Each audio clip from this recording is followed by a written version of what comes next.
और मैं ज़रा ISPR साहब, ज़रा थोड़ा सा आपने कोई पीछे मैं जब जेल में था बातें की, मैं उनके कोई जवाब देना चाहता हूँ आपको। देखें, आपने ऐसी बातें की कि सबसे पहले कहा जी मैं दोगला हूँ, कि मैं एक तरफ कहता हूँ फौज मेरी है और दूसरी तरफ मैं उसकी तनकीद करता हूँ या जो भी बुरा भला कहता हूँ। आपने कहा कभी फौज को दुश्मन ने इतना नुकसान नहीं पहुँचाया जितने मैंने पहुँचाया। दूसरा आपने रिमार्क पास किया। और तीसरा आपने कहा कि हम अब क्रश करेंगे। देखिए ISPR साहब, मेरी ज़रा गौर से बात सुन लें। आप जब पैदा भी नहीं ना हुए थे तब मैं अपने मुल्क को दुनिया में रिप्रेजेंट करता था। मैंने अपने मुल्क का दुनिया के अंदर सर ऊपर किया, इज्जत दिलवाई अपने मुल्क को। उठा के देख लें, आप भूल गए, आप पैदा नहीं हुए होंगे, ज़रा पता चलवा लें कि इमरान खान ने क्या पाकिस्तान की दुनिया में इज्जत ऊपर की है नीचे की। और आपको ये पता होना चाहिए कि जब वॉर ऑन टेरर हुई और जो पाकिस्तान की मिट्टी पलीत हुई दुनिया में कि हमारा क्या जी फौज दोगली है, क्योंकि तब मुशर्रफ का मार्शल लॉ था, ये हमारे से झूठ बोलती है, करती कुछ है, कहती कुछ है, डॉलर्स हमारे से लेती है और दोगली गेम खेलती है। डबल गेम, दोगला तब नाम इस्तेमाल होता था, पाकिस्तान को वर्ड ही दोगला इस्तेमाल करते थे, डबल गेम का नाम करते थे।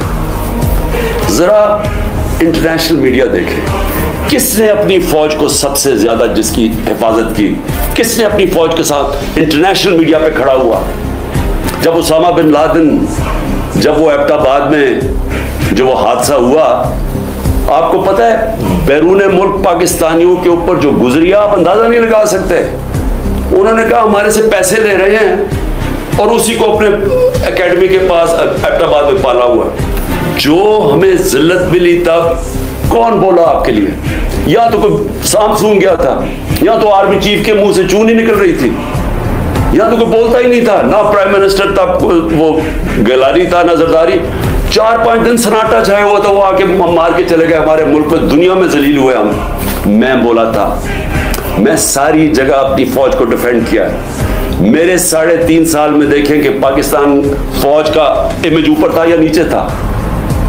जरा उठा के देखें, आपके सामने है वो, क्या फौज का इमेज ऊपर गया या नीचे गया? फौज को लोग पसंद करते थे। जब एक आर्मी चीफ ने मेरी कमर में तो चाकू मारा, लेकिन बदनाम तरीन मुजरिमों को आके ऊपर बैठा दिया, तो क्या मेरी वजह से फौज को बुरा भला कहा गया या उस आदमी की वजह से? क्या लोग चूंटियां हैं? क्या लोगों में अकल नहीं है? क्या लोग बेवकूफ हैं कि जिधर आप लगाएंगे उधर लग जाएंगे?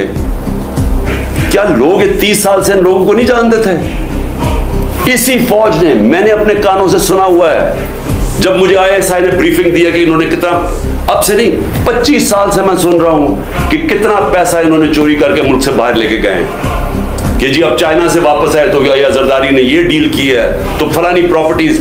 हमें जो उन्होंने प्रॉपर्टीज दिखाई है वो इससे अरबों डॉलर्स के अंदर प्रॉपर्टीज है, और एकदम कह रहे हैं कि अब जनाब फैसला एक आर्मी चीफ ने किया है तो भेड़े सराब उधर चले जाएं और उसको कह के जी बड़ा अब बहुत अच्छा किया, और अब इमरान खान बोला ये अच्छा है।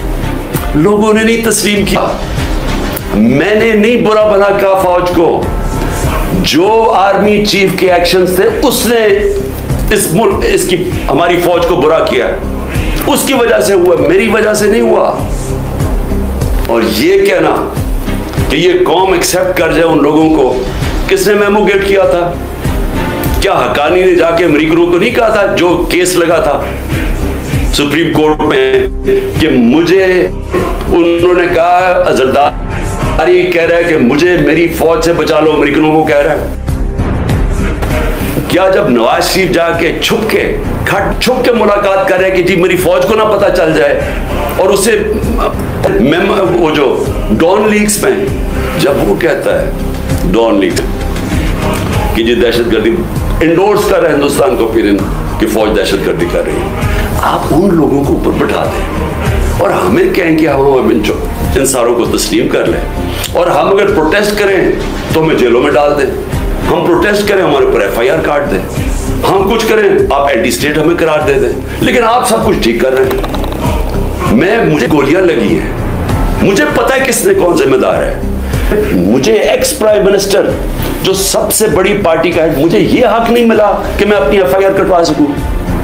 ISPR फरमान दे रहे हैं कि हमारा तो बेबुनियाद इल्जाम लगाया गया है। भी आप हैं कौन कहने वाले? ये किसने आपको राइट दिया है? मुल्क का आईन ये कहता है कि जिसके ऊपर वारदात होती है उसका राइट होता है FIR कटवाना, तफ्तीश हो, फिर वो बेबुनियाद साबित हो, बेकसूर साबित हो जाए, बिस्मिल्लाह। लेकिन आप तो बैठ के फिरौन की तरह फरमान पास कर रहे हैं कि वो तो हमारा, मैंने तो गलत इल्जाम। और ये कहना कि इमरान खान झूठ बोल रहा है, आपको शर्म आनी चाहिए ऐसी बातें करते हुए। इमरान खान को 50 साल ये कौम जानती है।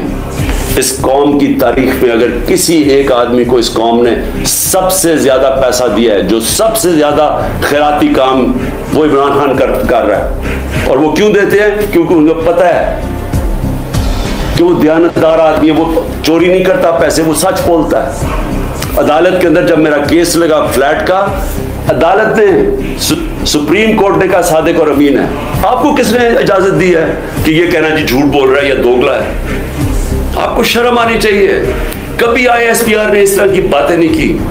आप तो कूद के आ गए पॉलिटिक्स में, आप पार्टी बना लें अपनी। और मैं उसके अलावा मैं आखिर में, क्योंकि मैं अपने आप को कंट्रोल कर रहा हूं, क्योंकि मुझे बड़ा गुस्सा है इस चीज के ऊपर कि इस तरह के इल्जाम लगाने, और आपको पता ही नहीं आप बात क्या कर रहे हैं, और उस आदमी पर लगा रहे हैं जिसको हमेशा वो चाहता है कि उसकी फौज मजबूत हो। और मैं आपको ये बताऊं, मैं ड्रामे नहीं कर रहा, क्योंकि मेरे पैसे मुल्क से बाहर नहीं पड़े हुए। मैंने भाग के, मेरे ऊपर 145 केसेस से मुल्क छोड़ के बाहर नहीं भागा। मैंने ये नहीं कहा कि मुझे ECL पे ना डालना, मैं डालो मुझे ECL पे, मैं जाना ही नहीं चाहता मुल्क से बाहर। और मैं ये आपको दूसरी बात बता दूं, वो लोग जिनके पैसे बाहर पड़े हैं, जिनके साथ आज हमारी इस्टेब्लिशमेंट खड़ी है, जिनका स्टेक ही पाकिस्तान में नहीं, अब जब रुपया 300 क्रॉस कर गया डॉलर, तो उनको क्या फायदा, नुकसान हुआ है? उनकी तो दौलत डॉलर में पड़ी हुई है, उनको तो फर्क ही नहीं पड़ा। लेकिन सारा तनख्वाहदार तबका, पुलिस, सरकारी नौकर, हमारे फौजी, सारों को आज उनके घरों में पूछें कि उनके ऊपर क्या हालात है। पूछे ना जरा उनकी बीवियां बेचारी जो बेचारी देख रही हैं कि कीमतें बढ़ती जा रही हैं, उनकी जो, जब बाजवा ने हमारी गवर्नमेंट गिराई थी तो जो 100 रुपया था वो आज सिर्फ मुश्किल से 55-60 रुपया खरीद सकता है। उसकी कीमत सिर्फ 55 से 60 रुपए, और अब रुपया और गिरा है तो अब और नीचे चली जाएगी, महंगाई और बढ़ जाएगी। कौन जिम्मेदार है इसका? इमरान खान जिम्मेदार नहीं है। आज जिस आदमी ने साजिश करके गिराया वो जिम्मेदार है। और अगर आप में बर्दाश्त हो तनकीद की, क्योंकि तनकीद से इस्लाहत हो, माशरे से, अदारे से, इंसान, आप तनकीद खत्म कर दें वो मर जाता है। सोवियत यूनियन क्यों टूटी? क्योंकि वहां तनकीद खत्म थी। वहां भी इसी तरह के, जिस तरह आप आज कल हरकतें कर रहे हैं कि जो मुंह होता है उसके ऊपर पड़ जाते हैं, वहां भी यही हो रहा है। तो हो रहा था, वो टूट गया। जो भी माशरा आगे बढ़ता है उसके अंदर तनकीद की इजाजत होती है। हम अपने बच्चों की तनकीद करते हैं। ये मैं दोगला नहीं हूं। अगर मैं अपने बच्चों की तनकीद, मैं उनसे प्यार करता हूं, अपने बच्चों से उनकी इस्लाहत के लिए तनकीद करता हूं। ये कोई फिरौनियत ही नहीं है कि आप, हमारी जरूरत नहीं, हम कोई आपकी कमी है कि हम तनकीद नहीं कर सकते। कि हम तनकीद करेंगे तो जनाब हम अब एंटी स्टेट हो गए, गद्दारी का पर्चा हो गया। और देखें हो क्या रहा है, ये जो हुआ है, कान खोलें अपने और आंखें खोलें। ये मुल्क किधर जा रहा है, जिस तरफ जा रहा है। इस वक्त है आपका के अंदर से इस्लाहत हो। ये डंडे मार के और ये हमें सारों पकड़ दकड़ से कुछ नहीं होने लगा, क्योंकि इसी तरह का क्रैकडाउन ईस्ट पाकिस्तान में था, कुछ नहीं हुआ। कोई भी एक पॉलिटिकल पार्टी को डंडे मार के और जेलों में डाल के नहीं खत्म कर सकता। सो मेरी अगर आपकी सुननी तो नहीं आपने, लेकिन मेरे ख्याल में कि आपको इस वक्त आपस में एक बड़ा सर्कल रखना चाहिए, छोटे से बंद कमरों से बाहर निकलना चाहिए और देखना चाहिए कि मुल्क तेजी से जो तबाही की तरफ